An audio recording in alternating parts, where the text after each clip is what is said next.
Hello guys, welcome to my YouTube channel. কেমন আছো তোমরা? এখন আমরা কথা বলবো হচ্ছে ইন্ডিয়ান এবং ইন্টারন্যাশনাল সিনেমার অনেকগুলো আপডেটস নিয়ে। চলো ভিডিওটা শুরু করা যাক। আজকে সব থেকে ফার্স্ট যেটা আপডেট সেটা হচ্ছে এসআরকের কিং মুভিটা নিয়ে। শাহরুখ খানের নেক্সট রিলিজ, যেটা ডিরেক্ট করেছে হচ্ছে সিদ্ধার্থ আনন্দ। তো সেই ফিল্মে আমরা শাহরুখ খানকে দেখতে পাবো। তো এই ফিল্মটার কিন্তু দুটো টাইম লাইন হতে চলেছে। একটা হচ্ছে শাহরুখের ইয়াং বেলা, ঠিক আছে, এবং আরেকটা হচ্ছে মানে ওল্ডার শাহরুখ খান, মানে হচ্ছে একটা বয়স্ক শাহরুখ খান এবং একটা ইয়াং শাহরুখ খান। এই দুটো টাইম লাইনে আমরা শাহরুখ খানকে দেখতে পাবো। যেরকম জাওয়ানে আমরা দেখেছিলাম কাইন্ড অফ একটা ইয়াং, একটা ছেলের চরিত্র এবং একটা ওল্ড, যেটা হচ্ছে বাবার চরিত্র।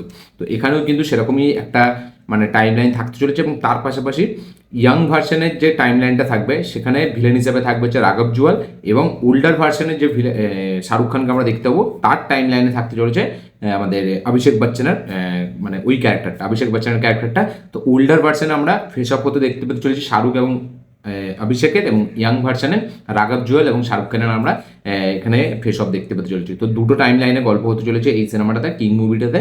তো কারা কারা কিং নিয়ে কতটা এক্সাইটেড অবশ্যই কমেন্টে লিখে জানাবেন। কিছুদিন আগেই টিজার ছাড়া হলো, মানে বলা যায় কাইন্ড অফ টাইটেল গ্লিমস। তো সেই গ্লিমসটা অলরেডি সবাই দেখে নিয়েছে, সেটা নিয়ে বিশাল হাইপ ক্রিয়েট হয়েছে। তার পাশাপাশি সেটাকে নিয়ে অনেক কন্ট্রোভার্সিসও হয়েছে, অনেক মিম তৈরি হয়েছে। তো আপনাদের কি বক্তব্য এটার উপর অবশ্যই কমেন্টে লিখে জানাবেন। নেক্সট যেটা আপডেট সেটা হচ্ছে রজনীকান্তকে নিয়ে। তো থালাইভার 173 তার কিন্তু অফিসিয়াল অ্যানাউন্সমেন্ট চলে এসেছে। ইয়েস, রিসেন্টলি কিছুদিন আগে আমি একটা আপডেট দিয়েছিলাম যে রজনীকান্ত এবং কমল হাসান এরা দুজন একটা সিনেমা করবে, যে সিনেমাটা লোকেশ কানাগরাজ ডিরেক্ট করবে। এরকম কথা উঠে এসেছিল অনেক আগে, বাট তারপর আমরা শুনতে পাই যে লোকেশ কানাগরাজ ওই সিনেমাটা থেকে সরে গেছে এবং এখন ওই সিনেমাটার ডিরেক্টর হচ্ছে নেলসন দিলীপ কুমার, যে বিস্ট জেলারের মতো সিনেমা বানিয়েছে। সে বানাবে রজনীকান্ত এবং কমল হাসানকে নিয়ে ওই সিনেমাটা। বাট তার আগে রজনীকান্ত একটা সিনেমা করবে, যেটা as a solo lead hero সে থাকবে, সোলো ফিল্ম, ঠিক আছে, যেটাতে কিনা মানে রজনীকান্ত ডিরেক্টর, এই রজনীকান্ত অ্যাক্টর এবং ডিরেক্টর হচ্ছে সুন্দর সি, যে হচ্ছে রাজমহল 3 বলে যে সিনেমাটা এসেছিল, হরর কমেডি সিনেমা, যাতে তামান্না ভাটি এবং রাশি খান্না ছিল। সেই ফিল্মের যে ডিরেক্টর সুন্দর সি, সে এবার ডিরেক্ট করতে চলেছিল ওই ফিল্মটাকে, মানে এই রজনীকান্তের ওই ফিল্মটা। তো আমি এটা আপডেট দিয়েছিলাম যে এরকম একটা কিছু হতে চলেছে, এরকম আপডেট আছে।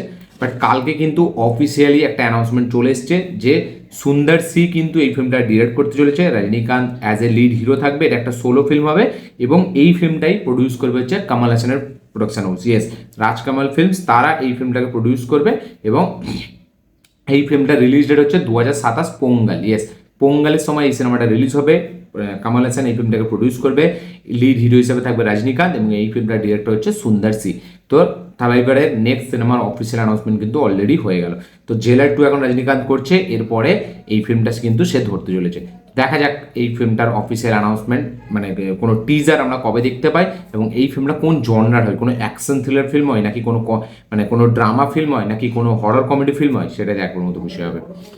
নেক্সট যেটা আপডেট সেটা হচ্ছে আমাদের জন আব্রাহামকে নিয়ে। তো হর্ষবর্ধন রানে, যে রিসেন্টলি এক দিওয়ানিকে দিওয়ানিয়াত এই সিনেমাটা করলো এবং সেই সিনেমাটা অলরেডি 100 কোটি টাকার বক্স অফিস কালেকশন করে ফেলেছে, সুপারহিট হয়ে গেছে সিনেমাটা। এবং হর্ষবর্ধন রানের প্রথম কোনো ফিল্ম যেটা 100 কোটি প্লাস বক্স অফিস কালেকশন করলো এবং ফিল্মটা অনেক লোকের পছন্দ হয়েছে এবং অনেক লোকের পছন্দ হয়নি।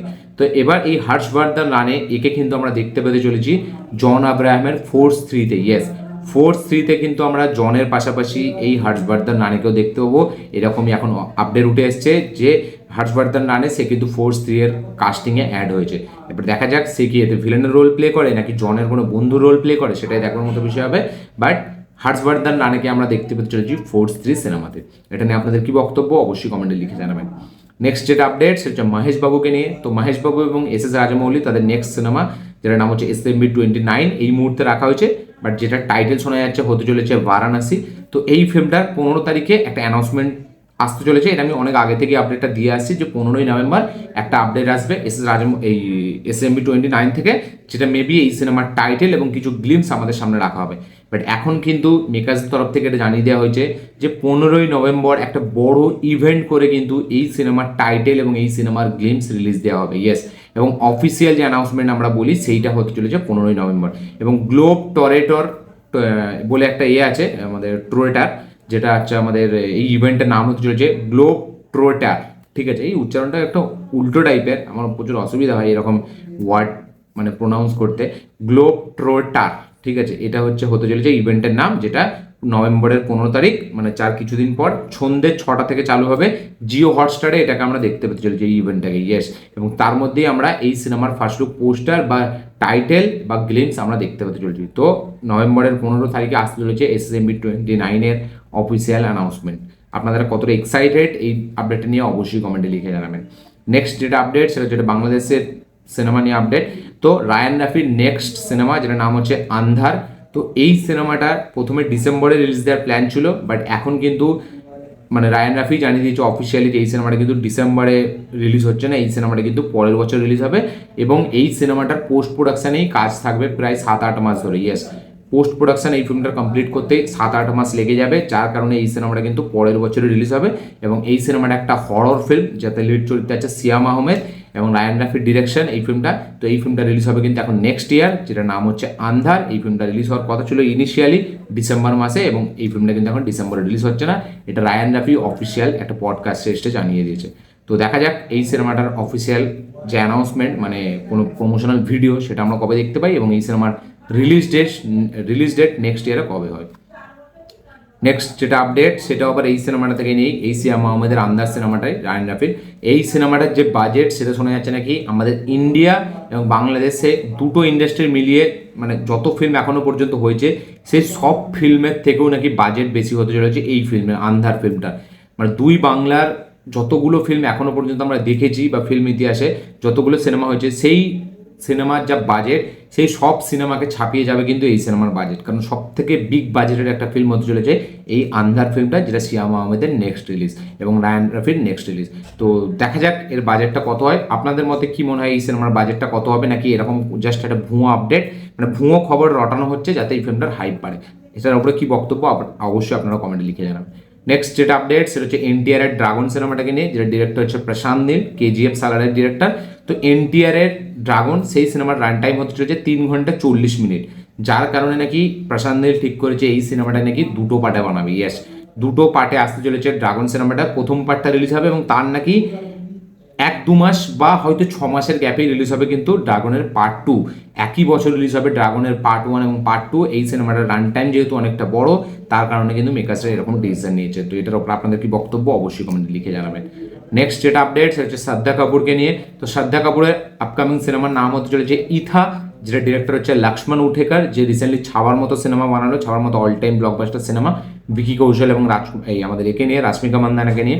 তো সে আবার একটা সিনেমা ডিরেক্ট করতে চলেছে, যেটা একটা আমাদের তামাশা শিল্পী যার নাম হচ্ছে বিথা বাই, তার মানে কাইন্ড অফ বায়োগ্রাফি, তার জীবনীর ওপরে এই সিনেমাটাকে সে বানাতে চলেছে। তার লিড চরিত্রে আছে শ্রদ্ধা কাপুর। তো এই সিনেমার শুটিং কিন্তু অলরেডি চালু করে দিয়েছে শ্রদ্ধা কাপুর, এবং তার এই সিনেমাটার নাম হতে চলেছে ইথা। দেখা যাক শ্রদ্ধা কাপুর এই সিনেমাটাতে কিরকম তাকে দেখতে লাগে এবং লক্ষ্মণ উঠেকার সে কীভাবে শ্রদ্ধা কাপুরকে প্রেজেন্ট করে। নেক্সট যেটা আপডেট সেটা হচ্ছে স্পাই ইউনিভার্সের নেক্সট রিলিজ, আলিয়া ভাট এবং শারবারি বিয়াক স্টার আর আপকামিং মাচ ওয়েটেড সিনেমা, যেটার নাম হচ্ছে আলফা। এই সিনেমাটা প্রথমে ডিসেম্বরে রিলিজ হওয়ার প্ল্যান ছিল। এই সিনেমার ডিরেক্টরের নাম হচ্ছে আমাদের কি বেশ নামটা ভুলে যাচ্ছি আমি, যে ওই রেলওয়ে ম্যান ওয়েব সিরিজটা ডিরেক্ট করেছিল, নামটা হচ্ছে শিব রাওয়েল, ঠিক আছে, সেই সিনেমার ডিরেক্টর। তো এই সিনেমাটা কিন্তু এখন পোস্টপন হয়ে যাচ্ছে, এবং এটা আমি এর আগেও একবার আপডেটে বলেছিলাম যে মেবি এই বছর রিলিজ হবে না এই সিনেমাটা।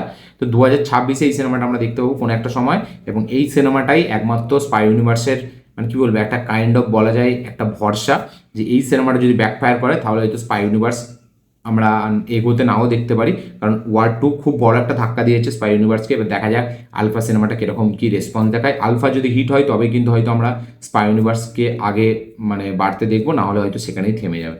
তো দেখা যাক এটা কী হয়, এবং খুব শীঘ্রই নাকি এর অফিসিয়াল অ্যানাউন্সমেন্ট আসবে এই নতুন রিলিজ ডেটের, সেটার জন্য ওয়েট করতে হবে। তো কারা কারা আলফা নিয়ে এক্সাইটেড, কারা কারা স্পাই ইউনিভার্স নিয়ে এক্সাইটেড, অবশ্যই কমেন্টে লিখে জানাবেন। নেক্সট যেটা আপডেট সেটা হচ্ছে ধনুষকে নিয়ে। তো ধনুষের 56তম সিনেমা, যেটা ডিরেক্ট করবে হচ্ছে মারি সেলভারাজ, যে রিসেন্টলি বাইসন সিনেমাটা যা রিলিজ হলো ধ্রুব বিক্রমের সাথে, তার সিনেমা। তো মারি সেলভারাজের সাথে এর আগে ধনুষ কার্নান বলে সিনেমাটা করেছে, এটা খুবই একটা হেভি সিনেমা ছিল। আমি যদিও দেখিনি, আমি রিভিউ শুনেছি, এবং সিনেমাটা খুব ক্রিটিক্যালি অ্যাক্লেমড হয়েছিল। তো এই আবার ধনুষকে নিয়ে মারি সেলভারাজ আবার একবার কাজ করতে চলেছে, যেটা একটা পিরিয়ডিক ড্রামা সিনেমা হবে।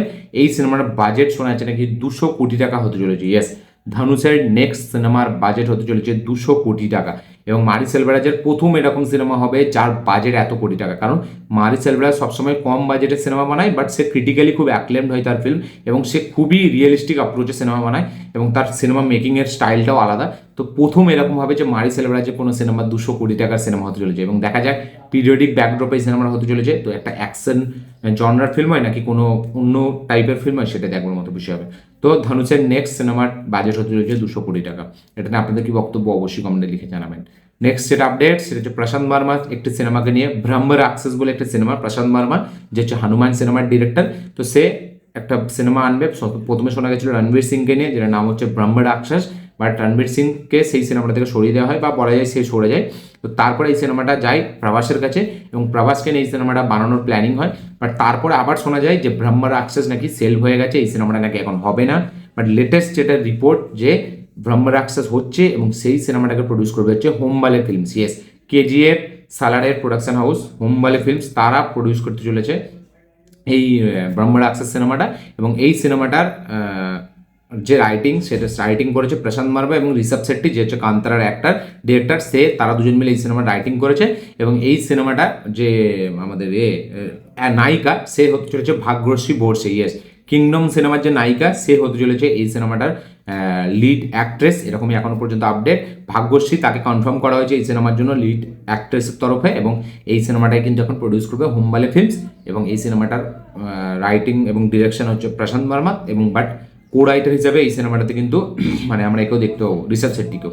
তো দেখা যাক এই সিনেমাটার রিলিজ ডেট কবে হয়, কবে অফিসিয়াল কনফার্মেশন আসে যে এই সিনেমাটা হোমবালে ফিল্মস প্রডিউস করতে চলেছে, সেটা অবশ্যই দেখবার মতো বিষয় হবে। তো কারা কারা প্রভাসের এই ফিল্মটা নিয়ে এক্সাইটেড অবশ্যই কমেন্টে লিখে জানাবেন। নেক্সট যেটা আপডেট সেটা হচ্ছে স্পিরিট সিনেমাটাকে নিয়ে। তো স্পিরিটের মুহূর্ত কিন্তু অলরেডি হয়ে গেছে, শোনা যাচ্ছে নাকি কিন্তু 9-10 তারিখ থেকে এই সিনেমার অলরেডি শুটিং চালু হয়ে যাবে। ইয়েস, পূজা সেরেমনি কিন্তু অলরেডি হয়ে গেছে মুহূর্ত, এবার জাস্ট শুটিংয়ে নামার বাকি। তো স্পিরিট নিয়ে কারা কারা কতটা এক্সাইটেড অবশ্যই কমেন্টে লিখে জানাবেন। নেক্সট যেটা আপডেট সেটা হচ্ছে রাজা সাব সিনেমাটাকে নিয়ে, প্রভাসের আপকামিং মাঝে ওয়েটেড হরর কমেডি সিনেমা রাজা সাব। এই সিনেমাটা প্রথমে শোনা যাচ্ছিল যে সংক্রান্তি থেকে নাকি আবার সরে যাবে, বাট এখন যেটা লেটেস্ট রিপোর্ট যে সংক্রান্তি থেকে কিন্তু এই সিনেমাটা সরছে না, পোঙ্গালের সময়তেই কিন্তু এই সিনেমাটা রিলিজ হবে। ইয়েস, সংক্রান্তিতেই এই সিনেমাটা রিলিজ হতে চলেছে হরর কমেডি সিনেমা রাজা সাব, এবং প্রভাসের এই সিনেমাটা কিন্তু পোস্টপন হচ্ছে না। প্রথমে শোনা গেছিল আবার মানে পোঙ্গাল থেকে মার্চে শিফট হবে, বাট এখন শোনা যাচ্ছে যে না, পোঙ্গালেই এই সিনেমাটা রিলিজ হবে, এটা পুরোপুরি কনফার্ম। তো দেখা যাক এই সিনেমাটা পোঙ্গালে রিলিজ হয় নাকি, এই সিনেমার ট্রেলারের জন্য বেশ এক্সাইটেড আমি। নেক্সট যেটা আপডেট সেটা হচ্ছে ব্যাটেল অফ গালওয়ান থেকে Salman Khan starrer upcoming film. এই সিনেমাটার শুটিং কিন্তু ডিসেম্বরের মধ্যেই শেষ হতে চলেছে। ইয়েস, ডিসেম্বরের মধ্যেই শেষ হবে ব্যাটেল অফ গালওয়ানের শুটিং, এবং এই সিনেমাটার রিলিজ ডেট যেরকম মেকার্সরা প্ল্যান করছে জুন মাসে রিলিজ হবে এই সিনেমাটা। Yes, June 2026 release date plan করেছে মেকার্সরা। তো ডিসেম্বরের মধ্যে শুটিং শেষ হয়ে যাবে ব্যাটেল অফ গালওয়ানে। তো সালমান খানের এই ফিল্মটা নিয়ে কারা কারা কত এক্সাইটেড অবশ্যই কমেন্টে লিখে জানাবেন। আজকে নেক্সট যেটা আপডেট সেটা হচ্ছে কাঞ্চনা সিনেমাটাকে নিয়ে। তো কাঞ্চনা 4 আসতে চলেছে, আমরা সকলেই জানি, যাতে লিড চরিত্রে থাকবে আমাদের রাঘব লরেন্স, পূজা হেগড়ে এবং নোরা ফাতেহি। তো কাঞ্চনার অলরেডি 3টে পার্ট রিলিজ হয়ে গেছে, তো পার্ট 4 আসতে চলেছে। তো এই সিনেমাতে আমরা পূজা হেগড়েকে দেখতে পেতে চলেছি একটা গ্রামের মেয়ের চরিত্রে, এবং নোরা ফাতেহিকে দেখতে পেতে চলেছি একটা শহরের মেয়ের চরিত্রে। এবং এই সিনেমাটার হিন্দি ডিজিটাল রাইটস এবং স্যাটেলাইট রাইটস বিক্রি হয়েছে 60 কোটি টাকায়, এবং হিন্দি ভাষা ছাড়া অন্যান্য যে ভাষা আছে তামিল, তেলেগু, মালায়ালাম, সেই ডিজিটাল এবং স্যাটেলাইট রাইটস বিক্রি হয়েছে 50 কোটি টাকায়। এখন যেরকম রিপোর্ট উঠে আসছে যে ডিজিটাল এবং স্যাটেলাইট রাইটস বিক্রি করে এই সিনেমাটা 110 কোটি টাকা অলরেডি কামিয়ে নিয়েছে কাঞ্চনা 4। এবার দেখা যাক এই সিনেমাটা বক্স অফিস কিরকম কি কালেকশন করে, এবং এই সিনেমার রিলিজ ডেটটা কবে হয় সেটা দেখবার মতো বিষয় হবে। 2026-এর কোন সময় রিলিজ হয় কাঞ্চনা 4, সেটার জন্য ওয়েট করে আছি। এবং এই ফিল্মটা আপনাদের মতে কি মনে হয় যে কাঞ্চনা একটা সময় কিন্তু খুব পপুলার একটা ফিল্ম ছিল, টিভিতে আসতে আমরা সকলেই দেখতাম। তো এখন 2026-এর মতো সালে দাঁড়িয়ে এই ফিল্মটা কতটা কি হেভি বক্স অফিস কালেকশন করতে পারবে, এটার উপর আপনাদের কি মতামত অবশ্যই কমেন্টে লিখে জানাবেন। নেক্সট যেটা আপডেট সেটা হচ্ছে আমার খুবই পছন্দের একটা আপডেট, বিশাল লেভেল এক্সাইটেড এটাকে নিয়ে আমি, সেটা হচ্ছে আল্লু অর্জুনকে নিয়ে। তো আল্লু অর্জুনের বাবা গীতা আর্টসের মানে গীতা আর্টস যে প্রোডাকশন হাউস, তার যে ওনার যে কর্তাধর্তা যার নাম হচ্ছে আল্লু অরবিন্দ, যে হচ্ছে আল্লু অর্জুনের বাবা, সে কনফার্ম করেছে যে গীতা আর্টসের ব্যানারেই কিন্তু আসতে চলেছে সারাই নাডু 2, এবং সারাই নাডু 2 কিন্তু কনফার্ম এখন যে এই সিনেমাটা আসবে। ইয়েস, খুব শিগগিরই এই সিনেমাটার হয়তো অফিসিয়াল অ্যানাউন্সমেন্ট আমরা দেখতে পাবো। এটা কিন্তু আল্লু অরবিন্দ যে গীতা আর্টসের ওনার বা আল্লু অর্জুনের বাবা, সে অলরেডি জানিয়ে দিয়েছে যে সারাই নাডু 2 হচ্ছে, এবং গীতা আর্টসের ব্যানারে কিন্তু এই ফিল্মটা আসতে চলেছে। হয়তো খুব শিগগিরই আমরা এই আপডেটটাও দেখতে পেতে চলেছি। তো সারাই নাডু আমার আল্লু অর্জুনের কেরিয়ারের one of the best film আমার মনে হয়। রেস গুরাম এবং এই সিনেমাটা সারাইনাডু সিনেমাটা আমার সব থেকে পছন্দের সিনেমা আল্লু অর্জুনের কেরিয়ারের। এখনও পর্যন্ত পুষ্পা 2ও নেই তার মধ্যে, বাট এই দুটো সিনেমা আছে সারাইনাডু আর রেসগুরাম। আমি প্রচুর লেভেলে দেখেছি এই সিনেমাগুলোকে, বিশাল লেভেলে আমি রিপিট ভ্যালু দিয়েছি এই সিনেমাটাতে। তো এই পার্ট 2 যখন আসবে সেটা নিয়ে তো বিশাল লেভেলে এক্সাইটেড হবই, এবং এই সিনেমাটা ইউটিউবের জগতে সব থেকে বেশি ভিউ আনা সিনেমা সারাইনাডু। দেখা যাক যখন সারাইনাডু 2 আসবে এবং এখন যেরকম আল্লু অর্জুনের মার্কেট, সেই হিসাবে এই সিনেমাটা কিরকম কি বক্স অফিস কালেকশন করে, এবং এটার উপর আপনাদের কি বক্তব্য অবশ্যই কমেন্টে লিখে জানাবেন। তো নেক্সট যেটা হচ্ছে, আর কোনো আপডেট নেই। তো এই ছিল আজকে টোটাল আপডেট, ইন্ডিয়ান আপডেট। তার পাশাপাশি ইন্টারন্যাশনাল কোনো আপডেট ছিল না, আমি বেকার বললাম। তো ইন্ডিয়ান আপডেটসই ছিল টোটাল অল। তো ভিডিওটা ভালো লেগে থাকলে লাইক শেয়ার কমেন্ট করে দেবেন, চ্যানেল নতুন হলে চ্যানেলটিকে সাবস্ক্রাইব করবেন, বেল আইকনটি প্রেস করতে ভুলবেন না। দেখা হচ্ছে পরের ভিডিওতে, ততক্ষণের জন্য বাই।